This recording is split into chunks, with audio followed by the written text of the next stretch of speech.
Hey everyone, so one of the annoying things in Premiere Pro is that it defaulted to counting in frames on the timeline and measuring everything in frames. And when you're dealing with a large file such as this, a large timeline when you're getting over like, a few minutes, as we're getting into like 30 minutes, an hour, it's annoying to not be able to, to have to do math to figure out where you are. So what I like to do is switch this to be in hours, minutes, seconds.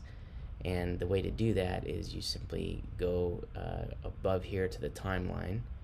You can see the little hamburger menu here, click it, and then you want to click show audio time units, because audio is done in milliseconds and seconds, not in frames, whereas video is done in frames. So we just select that, and here we are. You can see that the timeline now is done in minutes. So we have hours,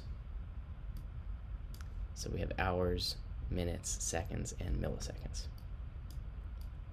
And if you ever need to switch it back, you just come over here and deselect that, and now we're back in frames. Hope that helps, and thanks for watching.